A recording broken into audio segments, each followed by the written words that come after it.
Existe un vínculo estrecho y desapercibido entre el charango tradicional de Perú y Bolivia y la bandola de floreo típica del norte chileno. Este vínculo se relaciona a una búsqueda estética, sonora, de técnicas ejecutivas y funciones sociales, a menudo relacionadas con la ganadería y la dimensión solitaria del pastoreo o bien con la aventura audaz del cortejo, sus serenatas y desengaños.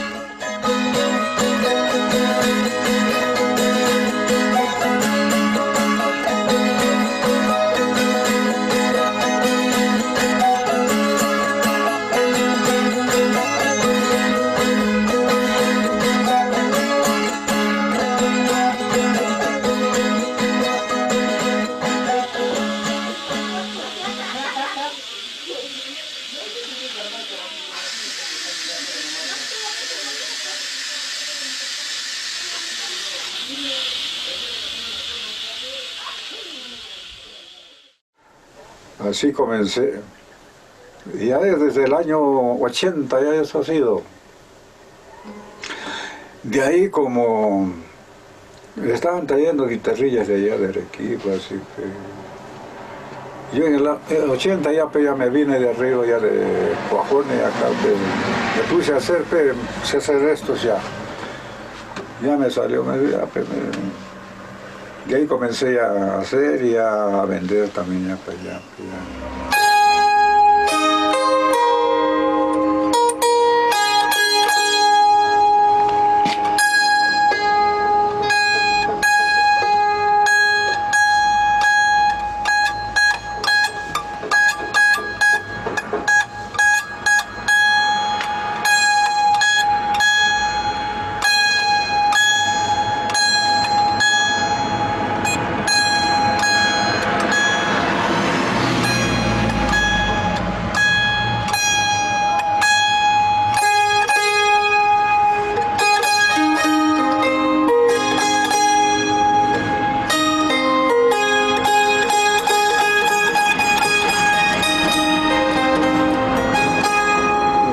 Pues le llamamos zarauja, ¿no? Pues el zarauja que se baila en la Pascua, en Navidad, carnavales. Cada grupo tiene su tonada, ¿no? Por decir que sacan porque son varios grupos que en el concurso, por ejemplo, hay como 30 y tantos, o sea, grupos. Y cada grupo tiene su tonada ya diferente, no es uno solo, así como tocando. Los hombres tocan las guitarrillas y pues les llamamos las cantoras, las mujeres que cantan, ¿ves? ¿No? También cantan los hombres, parejo. También ahí ensayan faltando un mes, así ya todos los refranes sacan en una hoja ya para que todos canten igual, ya practican así.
Yo me llamo Nemesio Moscoso Mamani.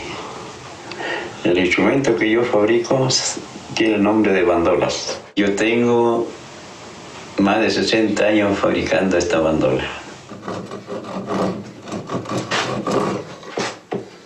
Yo la afinación lo hago al oído, en dos, el cambio nomás, en tono mayor y en tono menor. Las cuerdas siempre son de metal, pero en buen sonido. A algunos les gustan de 12 cuerdas, otros les gustan de 16, que suena un poco más de voz. La bandola se ocupa en los floreos de ganado. Por ejemplo, todos los ganaderos del interior, del sector de Cariquima, tenían siempre su rebañito, cada dueño. Entonces, ellos, como por dar un agradecimiento, hacerle cariño a eso, ese llamito, alpaca, cordero, hacían un floreo.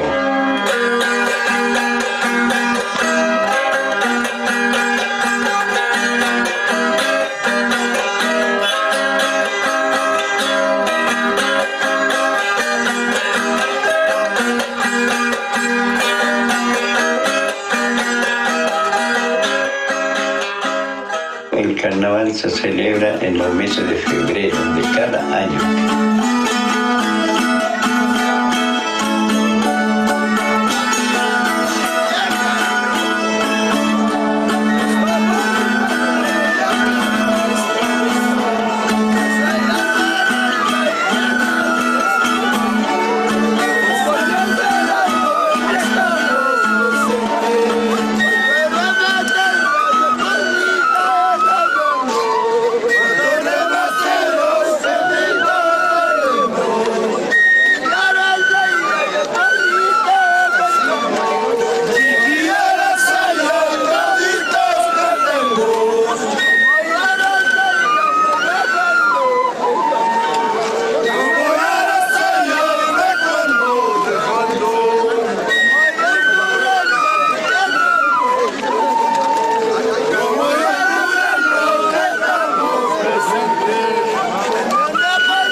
Y ahí donde empiezan a cantar, tocar la bandola, las niñas cantan y bailan las ruedas. En carnavales por lo menos tocamos como 30 bandolas, casi a los 40.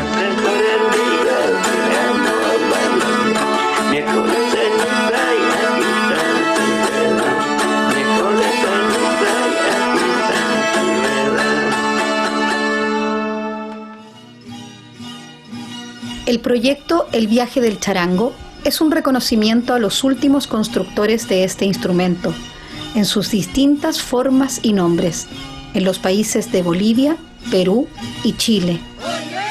Pero también es un rescate real de músicas y melodías que con los años han ido perdiendo su fuente primera.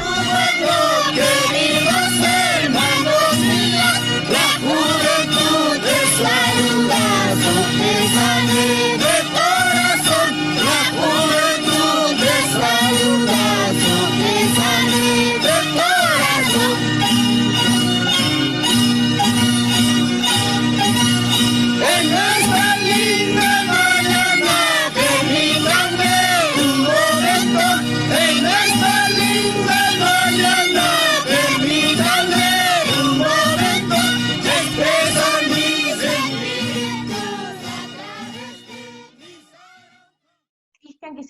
preguntarte cómo nace este proyecto. Hola Paula, bueno, muchas gracias primero que nada por esta oportunidad. ¿Cómo se inicia este proyecto? Este proyecto se inicia por las ganas enormes, una vez descubierta, entender de qué se trataba la música andina. Me di cuenta de un montón de cosas y lo peor, o sea, me di cuenta de lo peor, que es toda la cantidad de cosas que se están perdiendo, ¿no? Estos viejos, los constructores de lo que ustedes acaban de ver, son los últimos. En el norte, después más tarde, les voy a poner una entrevista que le hice a Rubén Moscoso, hijo de don Nemesio Moscoso, y se darán cuenta que quedan haciendo bandola don Nemesio Moscoso, su hijo Rubén y un primo que tienen. Cuando viajé a Moquegua, también las personas que estaban quedando reconocidas entre las que estaban fabricando aún la guitarrilla y el requinto, que es el nombre que tienen allá, también eran 5 personas. Por ejemplo, esto, lo que acabo de mostrar, no es el documental en sí. Lo que quise hacer con este video era un pincelazo para que viesen los colores, lo que se genera a través de esto. La idea del proyecto, el viaje del charango, hay varias personas involucradas y también involucran un montón de cosas más y de investigaciones. O sea, son varios videos que mi idea es poder rescatar a todos estos viejos de distintos lugares para finalmente poder hacer un video final donde se pueda ver el recorrido del viaje del charango, porque eso es lo importante. O sea, el concepto que hay para todo el mundo del charango es el charango que escuchan todos en los grupos de música folclórica, pero los grupos de música folclórica no es música andina, ocupan instrumentos que pertenecen a la música andina y tienen ciertas transformaciones. Entonces, tal cual como decía el video, lo que sucede aquí es que la forma en que se toca y para lo que se utiliza la bandola acá en Chile es lo mismo que el charango potosino, es lo mismo que el charango en Sicuani, es lo mismo que la guitarrilla y el requinto en Moquegua. Entonces, ahí está eso, el recorrido, pero no es esto que estoy hablando, es una conversación con mis maestros, lo que habló Paula en un principio, y que tiene que ver con entender en un concepto mucho más profundo que este es el mismo instrumento que se repite en todas partes, para lo que se utiliza. Eso. Por ejemplo, este proyecto, producto de la pandemia, hubieron cosas que no se pudieron hacer. Por ejemplo, el viaje a Bolivia. Una de las partes de este proyecto era viajar este año 2020 a Potosí, a Bolivia, a grabar a un constructor y también haber ido a la fiesta. No se pudo, pero para mí es de suma urgencia llegar donde estos últimos constructores. También el charango en Potosí se sabe de quiénes son los que van quedando. El caso de Cochabamba es más serio. Queda una persona y cuando esa persona se muera, el tabla charango, que es el charango que se construye en esa zona, ya no existe más. No existe más. Entonces, esa es la preocupación, por eso se inicia este proyecto. Es más, si se dan cuenta en este video, dejé la afinación completa y dejo también completo el rasgueo de las músicas. O sea, esto que acaban de ver ya podría ser el rescate para futuras generaciones, porque sabrían ya cómo afinar el instrumento y también sabrían cuál es la forma del rasgueo y por qué se toca. Y cómo se toca. O sea, dejé el rasgueo de floreo, dejé el rasgueo de carnaval, el proyecto completo, el documental, eso tendrá todo, desde la afinación, cuáles son los cambios. La entrevista que le hice a Rubén y que verán en un rato más también tiene todo eso. Tampoco lo he visto en ninguna otra entrevista que se haya hecho, por ejemplo, el hablar de música. El hablar de música muchas veces es sumamente complejo, es complejo. Uno habla de música, pero por lo general cuando hablas con otras personas se habla de la parte política o de la parte emocional. Cuando tú quieres hablar de música, por lo general siempre hay una barrera, es como que tú dices, esto no es música andina, pero te dicen, pero pucha, ¿cómo está atacando a ellos que hicieron tanto en la lucha del país por tantos años? y yo siempre vuelvo a recalcar que de lo que yo estoy hablando no es del asunto político. Si alguna persona, un grupo musical en este país hizo mucho en los años de dictadura y todo, eso es genial y es fantástico, pero ese es un asunto. Cuando yo Eso estoy tratando de tú hablar... aludes un poco a la relación que hay con la nueva canción chilena y el uso de algunos instrumentos que efectivamente, como tú dices, vienen, que son andinos sin ser música andina. ¿Es esa como la relación que tú estableces? Y también son las transformaciones. O sea, esto otro es música que tiene una transformación. A mí lo que me interesó es el origen de estas músicas, que como lo repito algunas veces, es como el átomo, es como tratar de llegar a la profundidad de lo que está. O sea, hay un montón de información, son años de años trabajando en el archivo audiovisual del Museo Precolombino, viajando, leyendo textos, y nada me llevaba a algo concreto, que realmente fuese a hablar de música. Porque por lo general, o sea, es cosa de meterse a YouTube o a cualquier lugar y tú buscas así ya, música andina, y por ejemplo, te hablan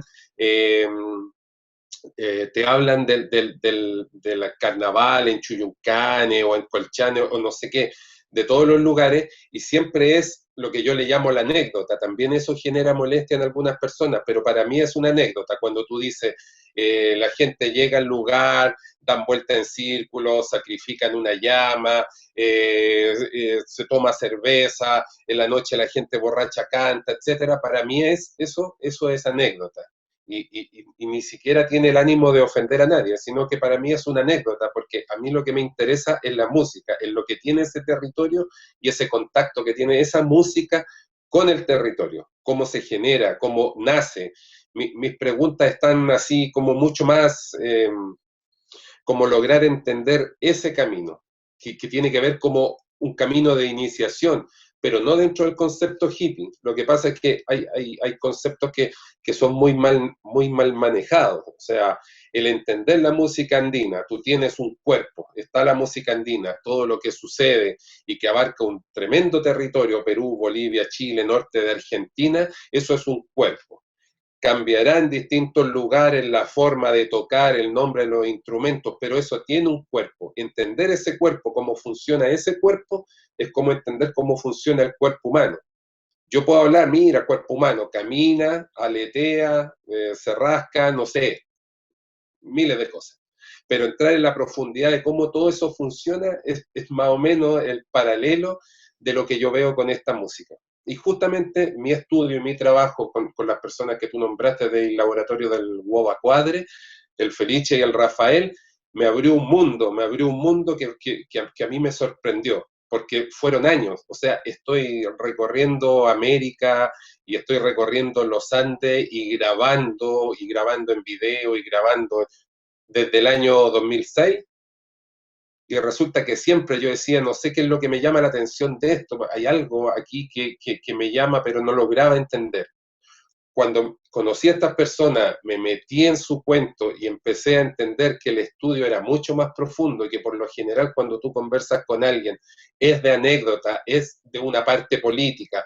Nosotros tanto como bolivianos, esta es nuestra música, nosotros como peruanos, esta es nuestra, como nosotros como chilenos, esta es nuestra. Para mí esas barreras, esas fronteras se destruyeron. Porque se entiende la música andina, lo que hay alrededor del Titicaca, es un mundo, y es un mundo maravilloso, con fronteras que antiguamente no existían. Entonces, mi preocupación va mucho más allá, va mucho más allá, entender la forma, entender cómo se toca en un lugar. O sea, para mí, en Chile, en el interior de Iquique, toda la sicura que suena ahí es la música más bella que existe en el mundo. Pero los músicos chilenos no se enteran que existen. Lo han escuchado alguna vez, a lo mejor por aquí, por acá, incluso los mismos trabajos audiovisuales que hay, y eso es cosa que ustedes se metan y pongan en YouTube, cuando muestran Colchane, Cancosa, no sé qué, siempre la música que ponen, que supuestamente es de ese territorio, son el típico charanguito así raqueado rápidamente, con una flauta, y como que se volvió costumbre, como que ese era el sonido de esos territorios, y no se logran escuchar realmente cómo suena la sicura de Enkelga, cómo suena de distintos lugares, la disluga, y eso tiene un cuento increíble, potente, fuerte. Hay un estudio, analizar de partidas, con el solo hecho de que analizáramos la afinación de esa flauta, entenderíamos un punto sumamente importante. Es como hacer una ecuación profunda, esto de la música andina. ¿Cuál es la conexión? ¿Por qué está conectado? ¿Por qué está conectado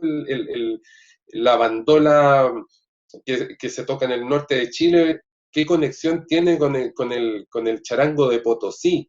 Y se darían cuenta que las conexiones son muchas, pero muchas, muchas más de las que se imaginan. Es un mundo increíble, y a eso apunta este documental, al abrir una puerta para que los músicos, para que la gente logre decir, rayos, aquí hay algo sumamente importante, y lo podamos ver.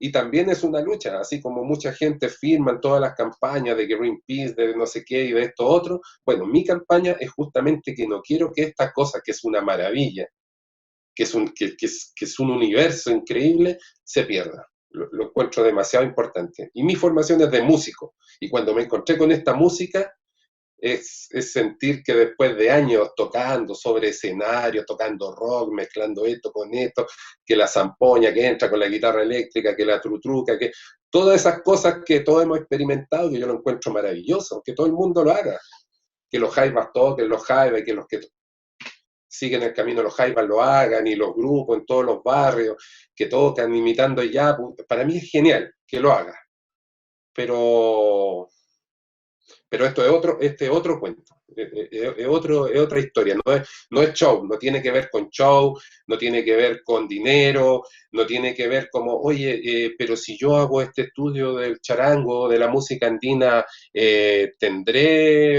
¿podré ganar dinero? No vas a ganar dinero. Es otro cuento, es un universo paralelo, sin dinero, esa motivación no tiene que ser lo principal. Y eso es por eso que hay muchas veces que no se pueden mantener conversaciones, porque tú estás hablando de un asunto musical, y eso es lo que me refiero, que muchas veces las personas te hablan desde un punto emocional o político, y este universo no tiene nada que ver con ese mundo. Cristian, en relación como al rescate que tú has hecho y que entiendo que también es lo que moviliza tu trabajo, entiendo que querías mostrarnos algunas entrevistas y videos que también son parte de tu investigación. No sé si quieres que lo revisemos ahora o... Sí, mira, lo que les decía en un comienzo, este proyecto este año tenía la parte que era de Bolivia y que no se pudo realizar. Es más, la fiesta de Moquegua, tampoco esas imágenes son mías, son de Edinson Flores, un muchacho de Moquegua que tiene un ojo increíble, y siendo muy, muy joven, tiene esas maravillas de imágenes que también los invito a ver a YouTube, un trabajo increíble que él hace del rescate de las tradiciones de su lugar, de donde habita, y es un joven. Esas son las personas que a mí me motivan también, decirle, dale, porque tu material es mucho más valioso incluso de lo que te imaginas.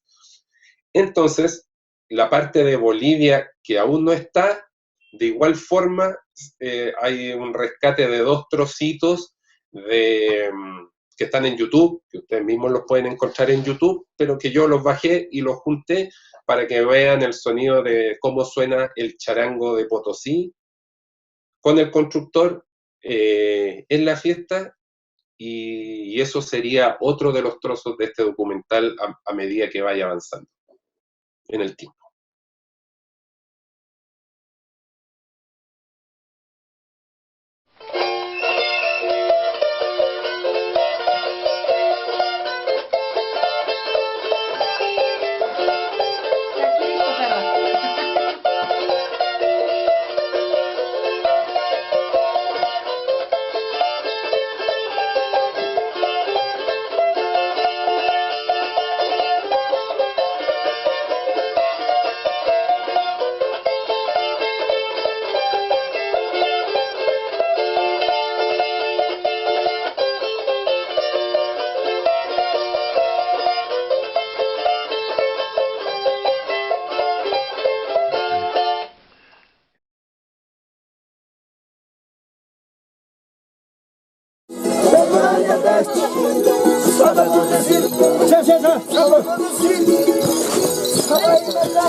Gracias por compartir esas imágenes y también explicarnos un poco como el proceso de tu trabajo. Yo creo que eso es súper interesante, que haya instancias para poder compartir lo que finalmente alimenta. Muchas veces vemos los resultados, los documentales terminados, pero es súper interesante aprender y compartir desde el compartir los procesos.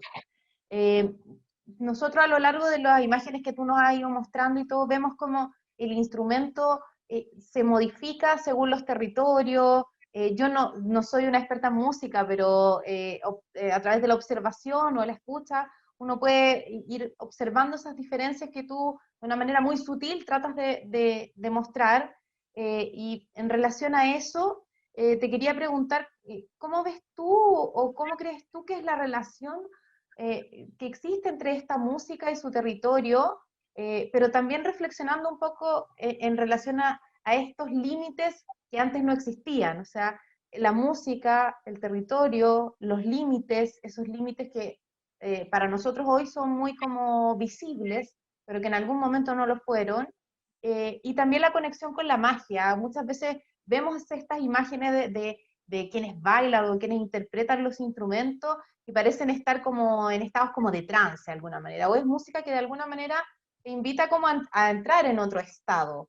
¿Qué opinas tú? Y se habla mucho también de eso, de cómo esta música te conecta y te lleva como, que yo creo en esos cambios emocionales a través de la música y cómo nos interpela. ¿Cómo ves tú esta relación entonces entre la música, el territorio, los límites y la magia? Es una pregunta un poco grande, pero creo que tú nos la puedes responder. Sí, bueno, había adelantado un poco de eso lo que decía antes cuando estaba hablando Sí. del asunto de la frontera, de que ahí hay un cuento político que muchas veces no se logra entender, o sea, se vuelve un problema nacionalista muchas veces, y algunas veces también cuando uno anda grabando también hay una visión súper extraña, o sea, no es secreto que un montón de veces me han hecho apagar la cámara y me han echado de fiesta porque sigo siendo el gringo rubio que va a robar cosas. O sea, sigue estando ese concepto así como del extranjero ladrón. Pero es como todos los de allá son malos, todo esto es bueno, y a eso es lo que me refería antes también, como con la parte emocional de lo que pareciera o significa esto. No sé si muchas personas han logrado ver mis verdaderas intenciones. En el caso de don Nemesio Moscoso y Rubén Moscoso, sí, son personas que entendieron lo que yo estaba tratando de hacer y me han ayudado todo el tiempo, o sea, de pedirle lo más mínimo, un detalle, qué pasa con esto, qué pasa con la afinación, están súper presentes. Por eso también es un cuento mío de poder apoyarlos en lo que sea a ellos, porque han sido personas que me han entregado toda la información que he necesitado. Entonces, hay un cuento ahí en las fronteras que se pusieron con el tiempo, o lo mismo que tú hablas, de la visión de esto, cómo yo la tengo desde un lugar o desde otro. Para mí lo importante que tenía esta música tenía que ver la conexión, y esto de lo que tú estabas hablando de la magia, también parte de una conversación que tuvimos hace un tiempo atrás, donde hablábamos de este punto, de qué es lo que significaba magia. O sea, siempre yo voy a apuntar hacia esa idea que hay ¿cómo decirlo? Para no molestar a nadie, pero como esa visión hippie buena onda de las cosas. No sé, como tú hablas de magia y tienes dos posibilidades, es como el tipo que saca el conejo desde el sombrero, o tiene la otra posibilidad de esa visión hipona de que hay algo que me va a conectar con todo el universo y con todo no sé qué, y que me va a traer mi música de los ancestros y etcétera, etcétera, y así se consume en San Pedro, se consumen, no sé, ayahuasca, un montón de cosas. Pero yo siempre he pensado que si me llego a consumir un San Pedrito, tengo mucho más cercano el reggaetón que escuché del vecino que la música ancestral, ponte tú, de lo que como tocaban los moches. Entonces, para mí ahí se genera una confusión de los significados reales que tienen cada cosa. Por ejemplo, en estos territorios, la conexión total que había del ser humano con su territorio era lo que provocaba esta música. Desde mi punto de vista, esa es la magia. Era esa conexión que existía para que estas melodías nacieran. Y si ustedes se dan cuenta o escuchen, insisto, lo que pasa es que tenemos los oídos tapados. Estamos viviendo en una generación donde todo es visual. Por ejemplo, esta misma entrevista, si la estuviésemos haciendo como en la radio, es distinto a estar viendo cómo el Cristian aletea y todas las cosas, cómo te está tratando de llevar o te está tratando de convencer. El documental se podría haber escuchado, está la afinación, está el rasgueo y todo, pero ahí se nos vuelve un poco complejo el asunto. Entonces, las visiones, el escuchar, el destapar los oídos, el entender la música de los territorios nos podrían llevar a lugares infinitos, infinitos. Y ahí hay una confusión, porque ahí hay dos partes que se han tomado esta música, ¿no? Por una parte, para mí está la parte política que se apoderó de estos instrumentos y que son, por ejemplo, cuando vemos la quena que todos escuchan en los grupos como Yapu, Inti Illimani, tiene una afinación que se le cambiaron los agujeros para que sonaran acorde a guitarra, etcétera, etcétera, ¿no? El original se llama Quena Quena y tienen su hoyito equidistante y tiene una música. Por otra parte, estas personas que yo también me he encontrado mucho en la vida de que piensan de que prendiendo un humo o teniendo un cuento van a tener una conexión total con los ancestros, y siempre se repiten las mismas palabras, el ancestro, la cosmovisión, pero eso es para mí no tiene un cuento como que yo cierro los ojos, soplo la flauta y lo hago. O sea, la estructura musical de cada pueblo, ya sea de Bolivia, Perú, Chile, o sea, invito a escuchar la música de la Sicura de Enkelga, que es una joya maravillosa, tiene un estudio, tiene ensayo, tiene una forma, tiene parte A, tiene puente, tiene parte B, tiene puente, tiene parte C, remate, vuelta. O sea, musicalmente hablando, si le hablo a músicos, tiene todas las partes que tiene una composición. Y no parte de un hipismo mágico que de repente por una cosa mágica en mi conexión con el universo y con el cosmos, como le dicen, a mí me llega la iluminación y puedo tocar la música que tocaban los moches o los incas. Entonces, ahí para mí hay una confusión. Es más, muchas de las músicas, la visión que hay con respecto a estas músicas de cómo tocarían los moches por allá o cómo, en el libro, como les decía ayer, en este libro, en el libro del Inca Garcilaso de la Vega, de los comentarios reales y otros textos, el mismo Inca Garcilaso de la Vega, para los que tienen la preocupación con respecto a cómo sonaban antiguamente los ancestros y todo eso, él dice: de música alcanzaron algunas consonancias, la cual tañían los indios collas o de su distrito en unos instrumentos hechos de canutos de caña, 4 o 5 canutos atados a la par. Cada canuto tenía un punto más alto que el otro a manera de órganos. Estos canutos atados eran 4 diferentes unos de otros.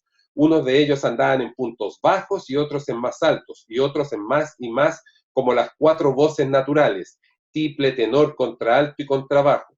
Cuando un indio tocaba un canuto, respondía el otro en consonancia de quinta o de otra cualquiera, y luego otro en consonancia y el otro en otra, unas veces subiendo a los puntos altos y otros bajando a los bajos, siempre en compás. Todos eran enteros de un compás. Los tañedores eran indios enseñados para dar música al rey y a los señores de vasallos, que con ser tan rústica la música no era común, sino que la aprendían y alcanzaban con su trabajo.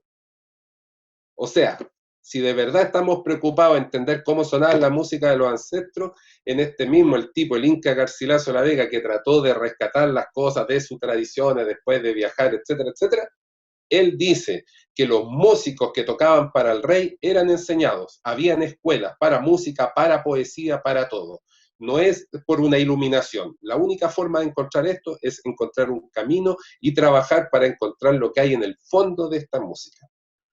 Otro punto importante para mí es que la llegada de los españoles, por supuesto, fue a partir de violencia, prohibiciones y todo, pero si eternamente, desde mi punto de vista, esto es desde mi punto de vista, si seguimos eternamente pensando como el extranjero que vino a robar el chascón, el rubio, etcétera, etcétera, no nos damos cuenta de la riqueza o cómo esta música andina se apoderó, llamémoslo así, se apoderó de esta otra música. No existiría la bandola, ni el charango, ni de todo esto que estoy hablando. Por ejemplo, en Paucartambo, que es una fiesta que voy hace 9 años, este año hubiesen sido 10, pero no se pudo.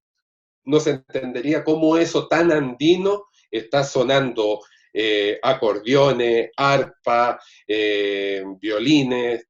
Entonces, ahí a eso es lo que me refiero de este cuerpo de la música andina, que no pasa con cómo vas a meter acordeones. No, es entender la esencia de la música para ver cómo eso nos ha ido llenando de magia, así, llenando de esa magia que yo digo, de la conexión total. O sea, es cosa de escuchar un orquestín cusqueño de verdad y te va a emocionar hasta lo último. O los músicos que acompañan a los danzantes de tijera en Perú, para que realmente quedes con los pelos de punta de una música totalmente andino con instrumentos traídos desde afuera. Entiendo también que querías como compartir con nosotros una entrevista, no sé si quieres compartirla ahora o más adelante. Sí, y bueno, decirle que no es una entrevista cortita, pero que tiene información sumamente importante. O sea, justamente le hice una entrevista unos días antes a Rubén, pensando en que él, como vive ahí arriba en Alto Hospicio, podíamos tener problemas de conectividad. Entonces se la hice la entrevista y les pido que tengan 13 minutos para escuchar a uno de los cultores que van quedando, y que lo maravilloso que tiene Rubén es que el hijo de Don Nemesio, y él sí está rescatando la tradición. Es más, una cosa maravillosa, la bandola que va a salir tocando ahí, lo van a ver, es una chiquitita, la bandola en realidad es más grande, pero él está preocupado de hacer estas bandolas para niños, para poder rescatar en los niños de las comunidades en la forma de toquido. Entonces, para mí era sumamente importante la entrevista con Rubén y que él con sus propias palabras le explicara qué es lo que la bandola. Para empezar, Rubén, me gustaría que mejor tú le cuentes a las personas qué es la bandola. Hola, un saludo cordial a todos los presentes. Bueno, quiero partir explicándole más o menos en qué consiste o qué es una bandola. Aquí la tengo, un instrumento de cuerda Bueno, esta es una bandola pequeña que es para niños. Después lo voy a explicar. Es un instrumento de cuerda utilizado por nuestros bisabuelos, abuelos, nuestros padres y por ende los hijos. Es una bandola netamente aymara. Es un instrumento que se utiliza en las actividades culturales de nuestro pueblo. Oye, Rubén, ¿y cuáles son las actividades que tú hablas que se ocupa la bandola? Principalmente en el floreo de llamas y alpacas. También está en la trilla de la quinoa, cosecha de la quinoa. Y también en los carnavales, cada año. Los floreos también se hacen cada año. Eso es como principal, la parte más fuerte, digamos, que no se olvida, que siempre se hace. Y ahí interpretamos sus melodías con la bandola. Pero también lo utilizamos en otras actividades que se hacen no en una fecha específica, es dependiendo de la actividad que se va a hacer, como un casamiento, por decir, en cualquier fecha se pueden casar. Pero también con la bandola interpretamos una canción que se llama Casarata. También la tocamos en otra actividad que cuando uno también adquiere un bien raíz, una casa, también tiene su canción. Con la bandola la interpretamos. Es la canción de la casa. También también cuando uno no sé, está emprendiendo un negocio o un préstamo o tuvo una ganancia de un proyecto y hay unas utilidades para su empresa o su familia, también tiene su canción para el dinero, ¿cierto? Y eso se llama Canción de la Plata. También se utiliza la bandola para esa actividad. Entonces, como les dije, principalmente se ocupa para el floreo de llamas, de alpacas, digamos que eso es lo principal, carnaval, trilla, la quinoa. Y después todo lo que le he mencionado. Dentro del floreo, que es el principal, hay como 30 canciones que se interpretan. Antiguamente se hacía eso. Hoy en día, bueno, se ha ido perdiendo un poco, ya hay pocos ganaderos, pero los que están, de alguna forma hay menos canciones, pero igual lo están haciendo. Eso. ¿Y cuántos constructores hay hoy en día, constructores de bandola? ¿Tú sabes? Está vigente, presente mi padre, Nemesio Moscoso, quien les habla, Rubén. Y hay un primo que también está fabricando bandolas, se llama Abel Mamani. Pero también he visto, hay algunos comuneros que han mandado a hacer sus bandolas a Bolivia, ¿ya? Pero yo le digo, bueno, el luthier puede ser cualquier tipo de instrumento, cualquiera. ¿Sí? Pueden haber miles de luthieres que pueden hacer bandolas. Si uno le lleva el modelo, lo pueden hacer. Pero lo que yo rescato por el luriri en aymara, ¿cierto? Es el luthier, ¿cierto? El que hace la bandola. Rescato lo importante que ha sido mi padre como luriri en la cultura aymara. Él de los 16 años aproximadamente está fabricando bandolas y tocando, qué más decir, de los 6, 7 años, porque mi abuelo siempre tocó bandola. Entonces, a partir de esa edad, ha ido construyendo hasta el día de hoy. Y ya está cerca de los 80, tiene 79 años. Imagínense. Y yo he tenido ese privilegio de vivir al lado de un luriri vigente hasta el día de hoy. Y también se le ha reconocido en el año 2014 como Tesoro Humano Vivo. Entonces, más que hacer una bandola, él tiene el conocimiento de practicar la cultura donde se utiliza el instrumento. Que eso es importante porque el hacer, como les dije, pueden haber muchos luriris haciendo bandola. Pero el tener el conocimiento, dónde lo utilizamos, para qué lo utilizamos, cómo lo utilizamos, por qué existen estas afinaciones, por qué fue así, ese conocimiento no te lo entrega cualquiera. El ganadero, hay muchos ganaderos que en realidad tienen ganado ya, mandan a hacer sus bandolas, tocan nomás, pero de lo que viven, pero de lo que se acuerdan. Pero si nadie les explica, o si su abuelo no le explicó, no van a saber.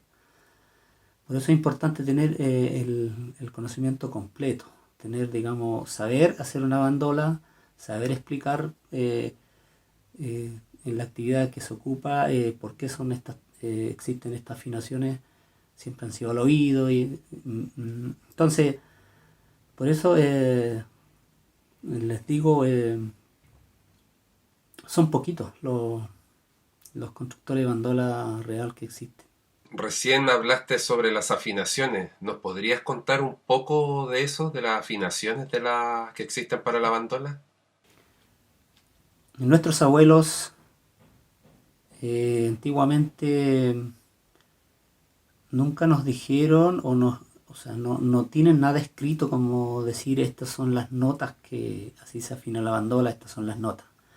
No, esto siempre ha sido al oído. Solamente al oído. Y las melodías lo hemos aprendido todo al oído. Todo. Memorizar la tonalidad, los tonos, la armonía y vamos interpretando.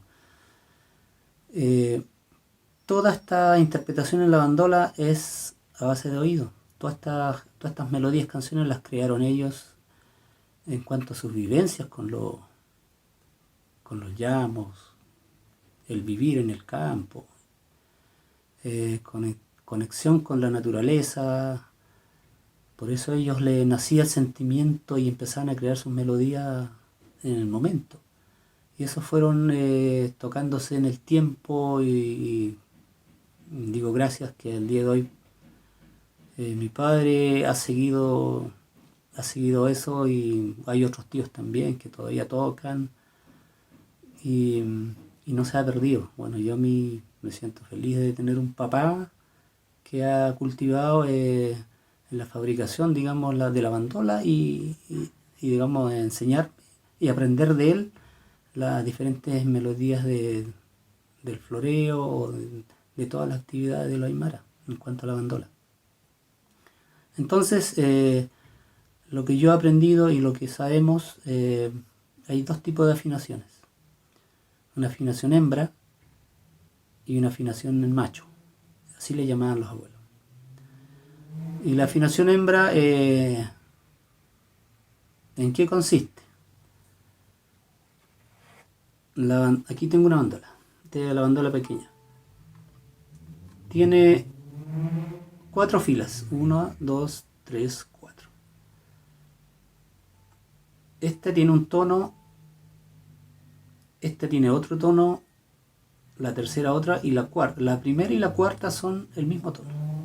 ¿Ya? Entonces ellos afinaban de acuerdo al que va a interpretar, al que va a cantar, porque generalmente cantan las mujeres. También los bandoleros, los que tocan la bandola también cantan, pero las mujeres cantan bastante, ¿ya? Y afinaban de acuerdo también al registro que tenían en el momento, por eso todo era. No hay una afinación de base, puede ser más alto, puede ser más bajo, pero sí que todas las bandolas tienen que estar afinadas en el mismo tono. Pero yo, como para ayudar o explicar un poquito cómo lo podemos afinar, cómo enseñarle a afinar, he tratado de llevarlo un poquito a usar un afinador y decir más o menos en qué nota está cada cuerda afinada, ¿ya? Cuando le llamamos hembra, pasa a ser un tono menor. Cuando llamamos macho, pasa a ser un tono mayor. Esta está afinada en hembra. Y yo lo llevo a un afinador. Este es un la. La siguiente cuerda es un mi. La tercera es un do. Y la última es un la. Pero esto puede variar. puede ser medio tono menos o medio tono más en general, ¿ya? Y cuando yo voy a interpretar el Romero Romero, que es el normal, ahí me da un re, ¿eh?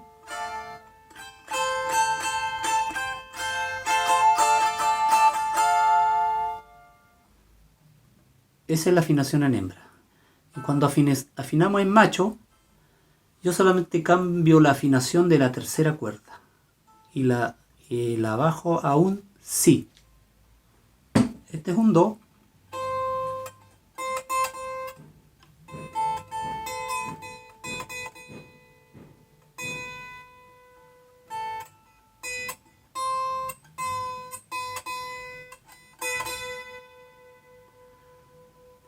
Ahí quedó en si y mi suena de esta forma. Y cambiamos la posición. En la afinación en macho tocamos carnavales, tocamos la canción de la alpaca, la canción del macho, en esta afinación. Y hay muchas más todavía. Y cuando estamos en hembra, tocamos el floreo, canción de la quinoa, tocamos Sumer Manzanizo, Chuyumpe, Agua Tirimalco y varias canciones más. Entonces son los dos tipos de afinaciones. Rubén, ¿y puedes tocar una melodía en macho para que se escuche cómo suena alguna melodía que esté en esa afinación? Y voy en macho cortito, un carnaval, el de Chijo.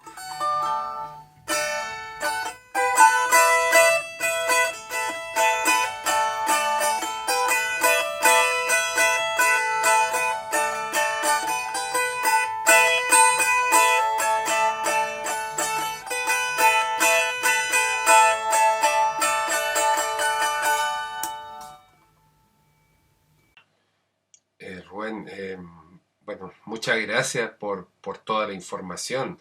Creo que todo lo que nos has contado es de suma importancia para que esta música no se pierda, para hacer un rescate real. No sé, ¿quisieras decirnos algunas últimas palabras o tocarnos alguna otra melodía? Bueno, para despedirme les voy a tocar una canción que es muy linda, que se llama Cadena Cadena.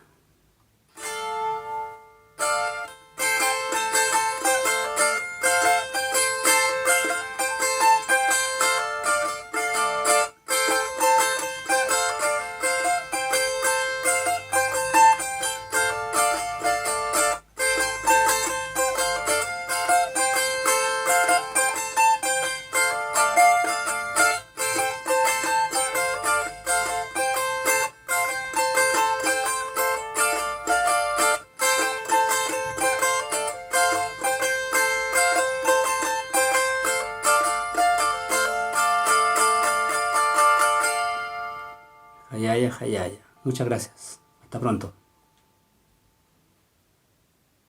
Para finalizar, quiero dejar anotado aquí en la pantalla el número de don Nemesio Moscoso y de Rubén Moscoso por si alguno de ustedes estuviese interesado en comprarle una bandola.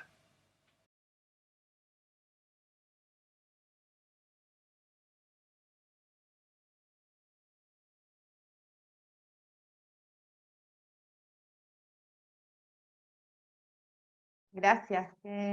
No, gracias a ti, gracias a quienes comparten este testimonio y el dato de utilidad pública por si alguien quiere mandar a hacer una bandola, lo podemos también compartir después en el chat para que quede registrado y que la gente sepa que muchas veces también tú nos has comentado que incluso a veces cuesta llegar a los datos por este exceso de proteccionismo, de apropiación de los maestros finalmente. Para ir cerrando y en honor al tiempo, No, me pero gustaría... no es apropiación de los maestros. No, me refiero no desde ellos, sino de quienes en el fondo salvaguardan de alguna manera estos tesoros vivos, pero que muchas veces también los alejan de quienes quieren aprender de ellos o compartir sus conocimientos. Es que el problema de eso es que no son personas que sepan, o sea, son, bueno, yo con mis maestros les llamamos los guardianes de los Andes, que se creen superhéroes. Es como, no, que tú eres un extranjero que viene y te ponen una barrera. O sea, yo para llegar a don Nemesio Moscoso, siempre cuento esta anécdota, me demoré 5 meses y llamé, y siempre habían tipos que eran unos que vivían acá en Santiago y se fueron para allá y arreglan instrumentos y la buena onda y toda la cuestión, pero me tuvieron 5 meses esperando. No, yo este fin de semana no. Cuando llegué donde don Nemesio Moscoso y lo conocí, me invitó ahí a comerme una carnecita en su casa, un vinito exquisito, todos conversando, resulta que todas estas personas, las cuales yo había tratado de ubicar a don Nemesio, la familia, les tenían hecha la cruz.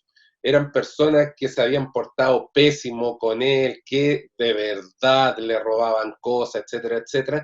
Entonces a mí me generó una molestia muy grande que sean ellos los que deciden si tú puedes ir o no. Es más, había una chica, Maribel Porto, que estaba preguntando en el chat, que justo estaba leyendo mientras mostraban el video.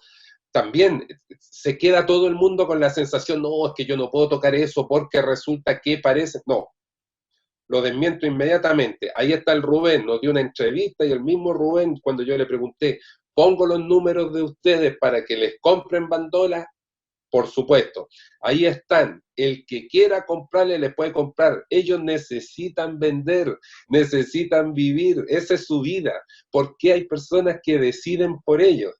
Yo a ellos no los soporto, esos guardianes de los Andes, yo los encuentro detestables, así, detestables.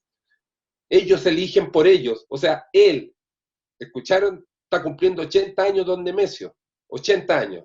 Y resulta que hay un cabro que decide que no, porque resulta que yo soy un winca que no puedo, nada. Está el instrumento, ¿lo vieron? Maravilloso. ¿Cómo suena? Increíble. Por favor, tóquenlo, que no se pierda. Lo único que se pide es que lo toquen bien. Hay que sacarse todos esos prejuicios.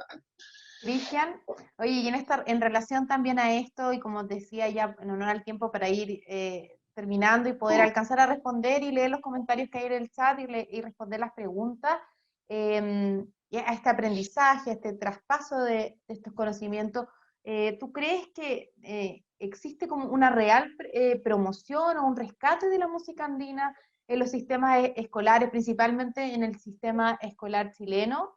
¿Cuáles son los problemas, pero también los desafíos que tú ves en esta promoción y rescate de la música andina? La verdad es que yo no veo ningún rescate. Es difícil. Yo tengo, el otro día vi una clase de mi hija Violeta que le hicieron sobre el charango en su colegio, y la otra vez mi hijo Vicente, que estudia para ser profesor de música, la otra vez me escribió para preguntarme cuál era la afinación de la zampoña. Con las dos clases de los profesores me tiré las mechas, me saqué todos estos pesos que ustedes ven aquí, porque ahí me doy cuenta que no hay una motivación real. O sea, justamente cuando se habló del charango, mi hija le dijo a la profesora, ¿sabes qué? Mi papá está haciendo un trabajo de investigación sobre el charango. Y fue como, sí. Y se presentó el charango con todas las bandas. Se mostró el charango como lo tocan los Jarcas, con su rollo con el, no sé, con la discusión eterna de a dónde nació el ronroco y cómo se afina el ronroco. Se mostró un tema del Inti Illimani, pero don Nemesio Moscoso no se mostró la fiesta de Moquegua, no se mostró el charango potosino, no se muestran. Entonces hay un concepto que, vuelvo a lo de atrás, lo que se entiende por charango y la mala concepción que se tiene con respecto a ciertos instrumentos, para mí es de una ignorancia increíble. Ahora, cuando mi otro hijo, que estudia para ser profesor de música, que eso es más terrible, que su profesor le diga cómo es la afinación, es porque realmente no tiene la más mínima idea de cómo es el asunto con respecto a la flauta de pan que se repite en Bolivia, en Perú, en Chile. Solamente en Bolivia, con las personas don Laureano Mamani. Don Laureano Mamani es un constructor de flauta en Bolivia, él es de Hualata y tiene su tallercito ahí en La Paz. Él tiene 2 hijos que están construyendo. Esa familia tienen 300 afinaciones distintas que hay de instrumentos de viento en Bolivia. 300.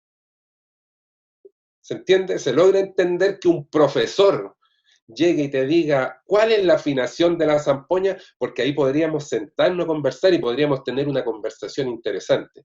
pero yo estoy seguro que mi hijo, el trabajo que entregó, fue con la afinación como la ocupa el grupo Iyapu o el grupo Inti Illimani, que es la afinación que viene desde los 70, cuando los grupos exiliados de Chile, Argentina, llegan a Europa, y como no podían meter una tropa entera de viento sobre el escenario, la empezaron a desarmar y se volvió el hombre orquesta porque tenía 2 filas que podía tocar. Todos han visto eso, ¿no? El tipo que toca rajado y que se lleva todos los aplausos.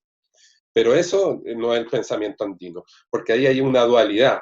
Tiene que existir este para que exista este. Y ahí es donde se genera el cuento, la familia, la melodía, la comunidad.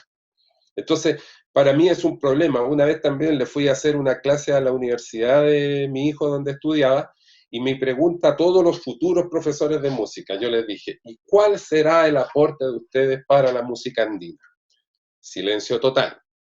Pregunta, ¿ustedes también nos enseñarán, van a enseñarle a los niños de las futuras generaciones a tocar el ojos azules en el metalófono? O sea, a mí cuando chico me enseñaron el ojos azules en metalófono, y a mi hija también. O sea, yo tengo 47, mi hija tiene 10 y todavía es lo mismo. Es lo mismo, eso es el rescate, eso es el aporte, el gran aporte de los músicos para la música andina. A mí personalmente me llena de una pena gigante, siendo que solamente lo que les mostró Rubén en la entrevista ya sería un estudio de un año completo, por ejemplo, con niños en un colegio. Ahora, hay gente que yo creo que lo está haciendo. Yo conozco, por ejemplo, a Víctor, allá en Colchane, nos conocimos en alguna oportunidad, y él lleva no sé cuánto tiempo tratando con su estudiante en un colegio en Colchane, frontera con Bolivia, está tratando de que con sus estudiantes poder hacer un rescate de las músicas del lugar, porque mismo en Colchane ya no están los músicos. Entonces nos pusimos a buscar con Víctor a don Santiago, que era el único constructor que quedaba, que vive en Iluga, pero nos tramitó, nos dio una vuelta don Santiago, que no, que las cañas, después nos estaba cobrando una fortuna, así era como los instrumentos nos estaban cobrando como que fueran no sé qué cosa. Entonces complejo. También está Gustavo y María en Villarrica, pucha, tienen un estudio, una cuestión increíble. Yo hablo con ellos, hablo con Gustavo, y es maravilloso la cantidad también de ellos, videos y cosas que han rescatado, el conocimiento, cuando te hablan con tanta propiedad de un lugar, lo vieron, increíble. Yo, Andresito Janús, también músico de la compañía La Patriótico Interesante, llevo no sé cuánto tiempo tratando de compartirle todo, a mi hijo también, material que me llega de mis maestros, todo lo comparto, lo hago, porque estoy con una motivación de que, pucha, hagamos algo con esto, que es maravilloso. Y ni siquiera te voy a contar la cantidad de amigos que he perdido. O sea, cuando yo les digo, ¿sabes que Iyapu o Inti Illimani no es música andina? Es como que les sacara la madre. Hay gente que siente así como, no, ¿cómo nos dice esto nuestros compañeros de lucha? Pero si yo no estoy hablando de lucha, toda lucha es significativa, increíble, que siga el mundo en pie, que todo esto cambie, pero por favor, si quiero hablar de música, una vez yo soy músico, estudié música, y con bandas que he tocado me pasaba lo mismo. O sea, supuestamente éramos expertos en música andina, pero lo de música andina yo nunca lo vi, nunca lo entendí, nunca hubo ni siquiera una pizca de música andina. Todas eran composiciones que venían de nuestra forma de pensar, de nuestra forma de hacer. Es más, incluso compañeros que yo tenía, que hablábamos y armábamos clases de música andina, escuché decir que era un absurdo tocar como los indígenas, como los indios. Y hoy en día yo no encuentro que haya más maravilloso que llegar a tocar como el indígena. Ahora, nuestra posición es distinta, porque cada pueblo y cada comunidad, ellos tocan la música de su comunidad. Uno, si realmente tiene ganas, podría estudiar las músicas de distintas comunidades y lograr entender, y que esto fuese realmente una rama importante de la música, rescatar, que don Nemesio esté en el sitial que se merece, y Rubén, que le está siguiendo sus pasos, mayor aún. Por favor, apoyémoslos con todas las posibilidades. Ojalá si hay alguien escuchando que trabaje en un colegio, municipalidad y todo, por favor, comprémosles instrumentos para que se puedan enseñar en los talleres, en las municipalidades, en los colegios. O sea, por favor, es una música maravillosa que el día en que se logre entender lo que esta música tiene adentro, porque solamente cuando te metes, porque es un viaje de iniciación, tú tienes una figura que ves, pero cuando te metes, cuando te adentras, es igual que un rollo de un camino por recorrer. Te vas encontrando con este mundo y que es un mundo, para mí, fascinante. Tengo años, estudié hace más de 20 y tantos años, toqué en banda, estuve en conciertos, festivales, recorrí el mundo tocando, pero cuando me encontré hace unos años con esto y entendí ese mundo, a mí me cambió mi forma de pensar. Es más, todo ese otro mundo ya no me interesa, para nada. Oye, Cristian, bueno, tenemos que ir cerrando nuestro conversatorio. Te queremos dar las gracias desde la Corporación Cultural de Lo Barnechea, principalmente desde el Centro de las Tradiciones. Y me gustaría saber si quieres dejar alguna reflexión o algún comentario de cierre. Sí, mira, dos cositas. Primero que nada, agradecerles nuevamente a ustedes por estas oportunidades. De verdad, no se imagina la cantidad de puertas que golpeé para que alguien me dijera, sí, habla de tu locura. Muchas gracias nuevamente. A eso además agregar que justamente la primera vez que me comuniqué con ustedes, me dieron la oportunidad de hacer 2 videos que también están en la página de Barnechea, que son sobre como, bueno, ustedes le pusieron la historia no contada de la música andina, que son nombres parafenálicos. Es un para nombre que crean... entusiasta. Nombres entusiastas, por supuesto, pero que ahí hago un acercamiento de muchos errores que hay con respecto a la música andina. Lo hicimos bastante entretenido para que la gente se entusiasmara y se riera, así que yo me reí bastante. Lo otro, para que también lo puedan ver, y siento yo que es un complemento para esta charla. Y lo otro que sí, bueno, aparte ya dije de agradecerle a ustedes, es agradecerle a Edinson Flores, este muchacho que ni siquiera tengo la oportunidad de conocer, porque producto de la pandemia él me tuvo que compartir sus imágenes, las imágenes de Moquegua Sondel. Es un muchacho muy joven y tiene ese material. Búsquenlo en YouTube, Edinson Flores, maravilloso material, tiene todas las fiestas de la zona, graba con dron, van a poder ver cómo dan vueltas los grupos en las plazas, una joyita. Jesús Cáceres, que fue un amigo también, que creyó a ojos cerrados en mí y que me acompañó de Tacna, le vi un documental que él tiene, se llama Sardón. Sardón está en Vimeo, véanlo, el último constructor de zampoñas de lata de la zona de Tacna. Joya, material, no tiene precio ese material.